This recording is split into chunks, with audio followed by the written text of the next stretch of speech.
नमस्कार मित्रों, मैं हूं डॉक्टर हरिनिवास। आप सुन रहे हैं मुंडकोपनिषद। प्रथम मुंडक दूसरा खंड चल रहा है। पहले वीडियो में हमने देखा कि अपरा विद्या क्या है, जो वेदादि में हमें अच्छे अच्छे कर्म करने का उपदेश दिया गया है कि इस प्रकार के यज्ञ कीजिए, इस प्रकार से आहुतियां दीजिए। अगर आप इस प्रकार के कार्य करेंगे तो ये पुण्य कर्म आपको इस प्रकार से उत्तम लोकों की प्राप्ति करवाएंगे और आप अत्यंत सुख और समृद्धि से भरे रहेंगे।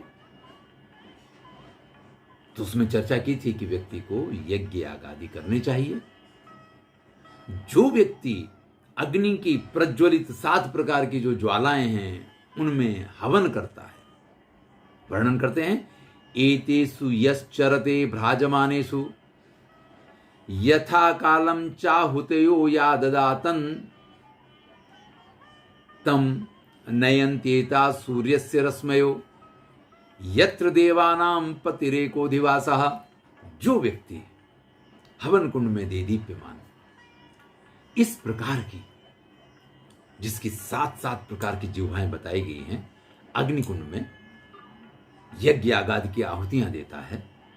मैंने आपको जरा दूसरे रूप में बताया कि जो व्यक्ति इस समाज में जो जरूरतमंद लोग हैं, जिनकी जो आवश्यकताएं हैं, योग्य समय पे योग्य तरह से अगर उनकी मदद करता है, अगर उनकी सहायता करता है, एतेषु यश्चरते भ्राजमानेषु यथा कालम चाहुत्यो याददायन, इस प्रकार से जो व्यक्ति आचरण करता है, यज्ञ यागादि की आहुतियां देता है, यथा कालम योग्य समय पे आहुतियां देने वाले को सूर्य रश्मयो, जैसे सूर्य की किरणें हैं ना, इस प्रकार से देदीप्यमान, यानी उसका इस संसार में कीर्ति भी होती है, उसको इस संसार में यश की भी प्राप्ति होती है।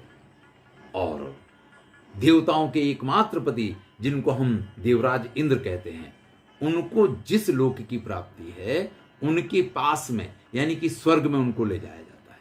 अब आप ये जरा, मैंने एक वीडियो में कहा था कि स्वर्ग क्या है।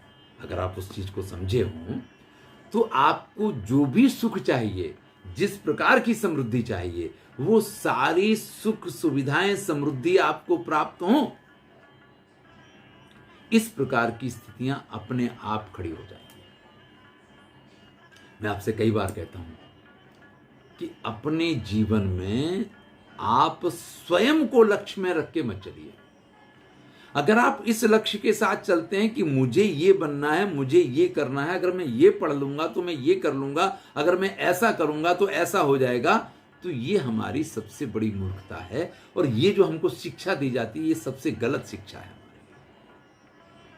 वास्तविकता यह है कि समाज के लिए क्या उपयोगी है। जिस दिन आप ये सोच करके कुछ पढ़ेंगे, आप एक इनोवेशन करिए, आप ये सोचिए कि आज का किसान है तो उसके लिए ये उपयोगी है। अगर आप ये सोचते हैं कि विद्यार्थियों के लिए क्या उपयोगी है, कोई आप ऐसी नई खोज करते हैं। अगर आप ये सोचते हैं कि समाज के लिए, वयोवृद्ध लोगों के लिए, बच्चों के लिए, किसके लिए क्या उपयोगी है, जिस दिन आप कुछ ऐसा नया ढूंढ लेते हैं ना, दूसरों के लिए, दूसरों की उपयोगिता के लिए, उस दिन आप सबसे सफल व्यक्ति होते हैं। चाहे वो फेसबुक वाले हों, चाहे वो व्हाट्सएप वाले हों, चाहे और सॉफ्टवेयर बनाने वाले हों, जो लोग कार्य कर रहे हैं, अगर उन्होंने खुद को ध्यान में रख के इस कार्य को किया होता तो आज वो इतने बड़े व्यक्ति नहीं बन सकते थे। अगर धीरू भाई अंबानी ने ये सोचा होता कि मेरा घर कैसे चलेगा और इस हिसाब से उन्होंने कंपनी बनाने की कोशिश की होती, तो कभी भी वो सफल नहीं होते।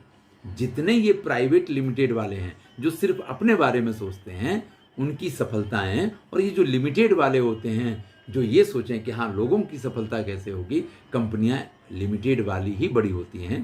प्राइवेट लिमिटेड वाली कंपनियां कभी भी इतनी बड़ी नहीं बन पाती हैं। ये आप किसी भी जगह चले जाएंगे तो आपको इस बात को समझना पड़ेगा कि आप जो पढ़ रहे हैं वो किस लिए पढ़ रहे हैं, अपने लिए पढ़ रहे हैं, समाज की उपयोगिता के लिए पढ़ रहे हैं। अगर आप समाज की उपयोगिता के लिए पढ़ रहे हैं तो आपको सफलता मिलने के चांसेस बहुत अधिक है।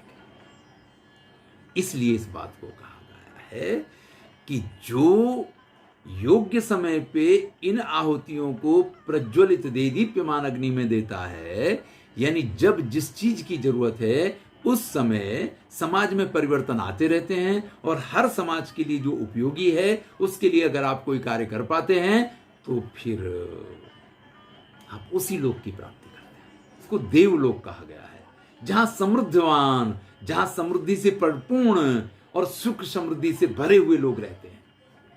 और ऐसा नहीं होता है, अरे जब आप ये कार्य करके उस लोक तक पहुंचते हैं, ये हीति तमाहुस्तया सुवर्चसः सूर्यस्य रश्मिभिर यजमानम वहन्ति प्रियाम वाचम अभिनंदन्त्यो अर्चयन्त्य एष वह पुण्या सुकृतो ब्रह्मलोकः। आपने अगर कोई पेटेंट करवा लिया है, आपकी दी हुई यज्ञ कुंड की आहुतियां अगर लोगों तक पहुंच गई हैं, तो फिर आप ये समझ लीजिए ये ही थी, वो सारे लोग जो है ना आपके वेलकम के लिए तैयार होंगे।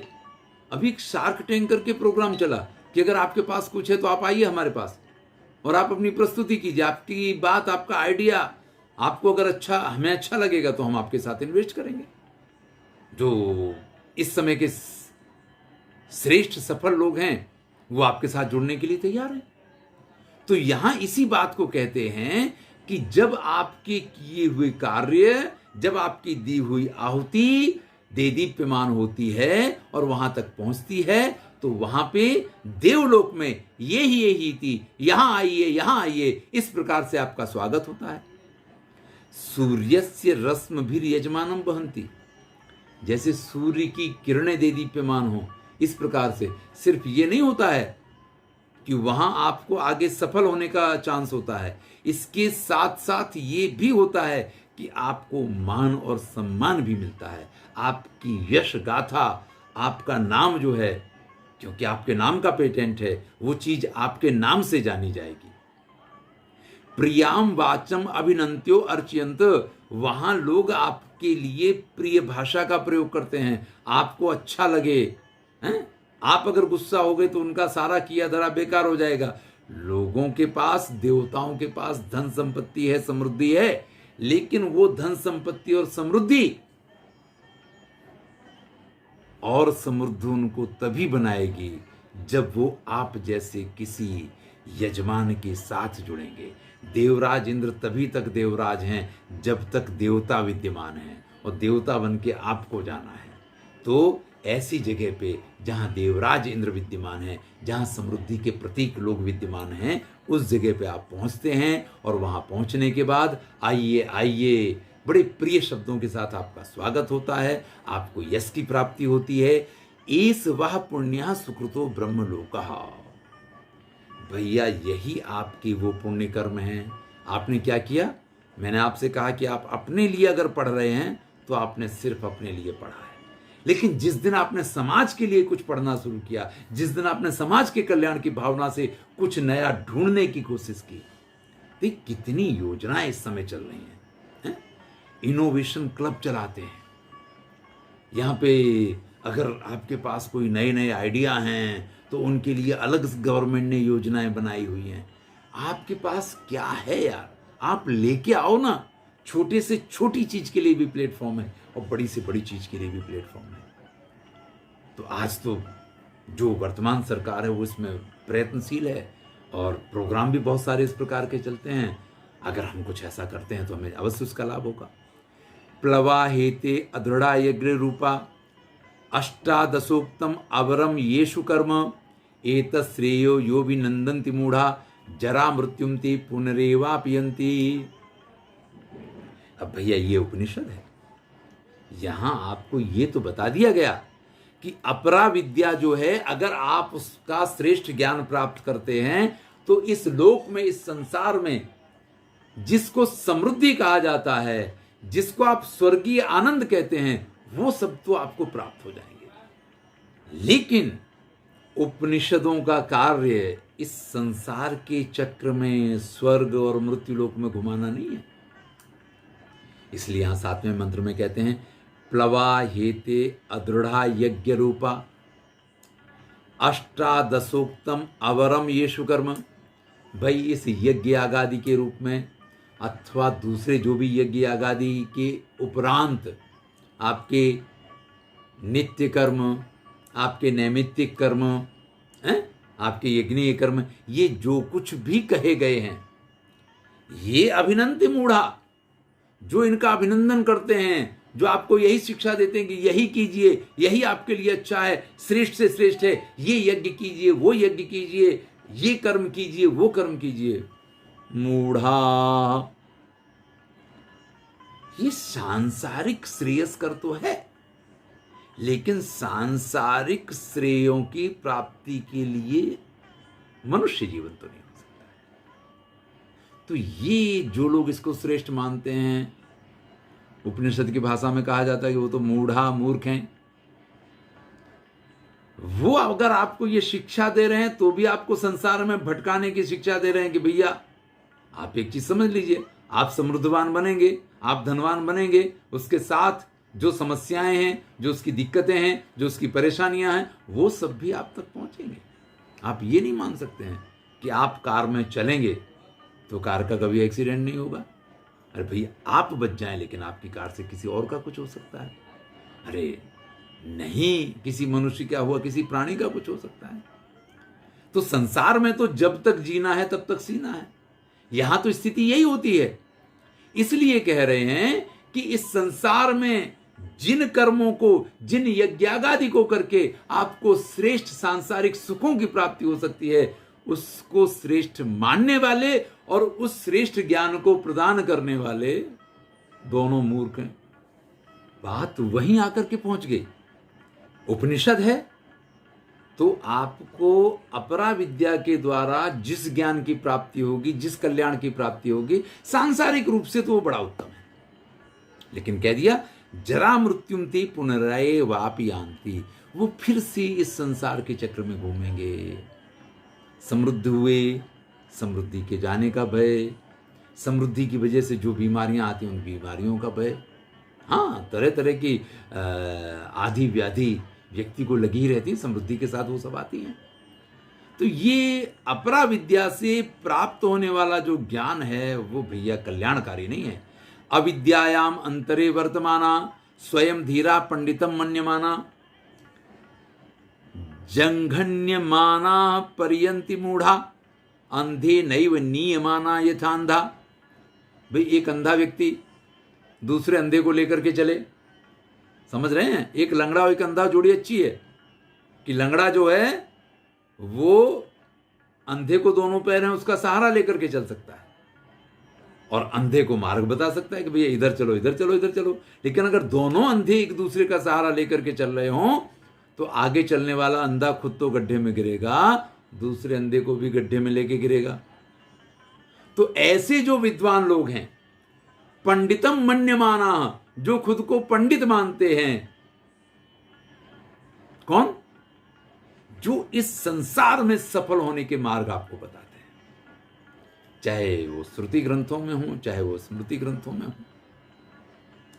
ऐसे सभी को यहां मुंडकोपनिषद अंध कहती है।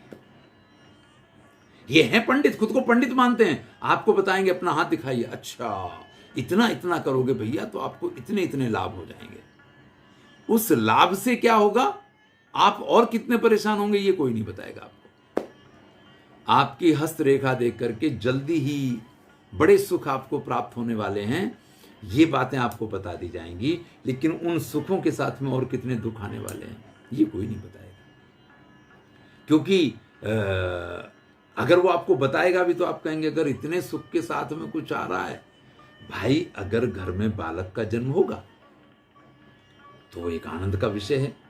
एक स्त्री है वो माता बनती है, एक पुरुष है वो पिता बनता है, परिवार में बधाइयां गाई जाती हैं। लेकिन उसके बाद की जो समस्याएं हैं कि बच्चा छोटा है, वो रोएगा, आपकी रात की नींदें खराब करेगा। अब तो ठीक है, डायपर वगैरह बहुत अच्छी अच्छी चीज़ें, ऐसे साधन आ गए हैं कि आप निश्चिंत हो गए हैं, बच्चे का जो होगा वो देखा जाएगा। नहीं तो आधी रात को ठंडी के समय पे भी वो अगर सुसु करेगा, आपके कपड़े खराब होंगे, आपको कपड़े बदलने। मतलब एक बालक के जन्म से जो सुख मिलने वाला है उसके बाद जो समस्याएं खड़ी होने वाली हैं हमें वो सुख ही देती हैं। हम उस दिन की राह देखते हैं कि जब वो घुटने चलने लग जाए या जब वो पापा पापा मम्मी मम्मी करने लग जाए, बस हमारे सारे दुख और सारी पीड़ाएं उसमें समाप्त हो जाती हैं।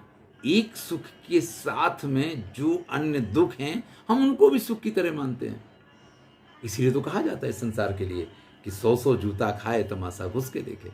आप कभी अब तो ठीक है बहुत कुछ टीवी पे देखने को मिल जाता है, नहीं तो मेला जैसा लगता था, चारों तरफ से गोल गोल करके लोग खड़े हो जाते थे और अंदर कोई मदारी कुछ दिखा रहा होता था तो आदमी अंदर घुसता था, और जहाँ घुसने चलो ना वो जो खड़ा है वो स्वयं आराम से खड़ा, लेकिन फिर भी ऐसी कोहनी ऐसी अड़ाता था कि अंदर नहीं घुस पाए आप। तो आप उसकी कोहनी को धक्का दे के कैसे भी करके व्यक्ति अंदर घुस के, तो कहते हैं कि तमाशा घुस के देखे। तो यही इस संसार की रीत है। लेकिन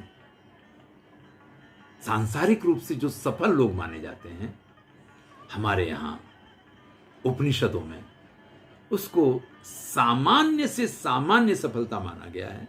इसलिए ये कहा है कि अविद्यायाम अंतरे वर्तमाना, जो लोग इसी को श्रेष्ठ विद्या मानते हैं वो वास्तव में अविद्या को जानते हैं, वो वास्तविक विद्या को जानते ही नहीं है। अपरा विद्या ये श्रेष्ठ विद्या नहीं है, परा विद्या ही श्रेष्ठ विद्या है। और फिर स्वयं बड़े विद्वान हैं, स्वयं सफल हैं, आपको सफल बनाने के जो दावे करते हैं, आपको सफल बना देंगे इस प्रकार की जो बात करते हैं, तो भैया एक अंधा जैसे दूसरे अंधे को लेकर के जा रहा हो तो दोनों ही कहीं ना कहीं किसी गड्ढे में ही गिरेंगे। इसके अतिरिक्त उनके लिए बचने का और कोई मार्ग नहीं है।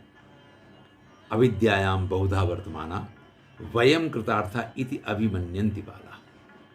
कई बार इस प्रकार के मार्ग पे चल के जो आगे बढ़े हैं, शार्क टैंक वगैरह में जो लोग बैठे हों, वो आपको बता देंगे कि देखो हमने इतनी इतनी मेहनत की थी, हमने ये किया था, हम इस प्रकार से सफल हुए हैं, आप भी कुछ इस प्रकार के काम करके सफलता प्राप्त कर सकते हैं। तो भैया उपनिषद की भाषा में ये सब बालक हैं, बाला मूर्ख हैं। यत कर्मिणो ना प्रवेदयन्ति रागात् तेनातुराः क्षीण लोकाश्च बनते। क्योंकि एक ना एक दिन ये आता है जब आप इसके द्वारा जिस स्थान को प्राप्त करते हैं वो स्थान क्षीण होता है, आपके पास से वो स्थान छिन जाता है और फिर आपको उसी सांसारिक मोह माया में और उन्हीं समस्याओं में दोबारा से पड़ना पड़ता है। चलिए इससे आगे की चर्चा हम अगले वीडियो में करेंगे। मैं हूं डॉक्टर हरिनिवास। चैनल का नाम है संस्कृत साहित्य एवं संस्कृति। आप सुन रहे हैं मुंडकोपनिषद।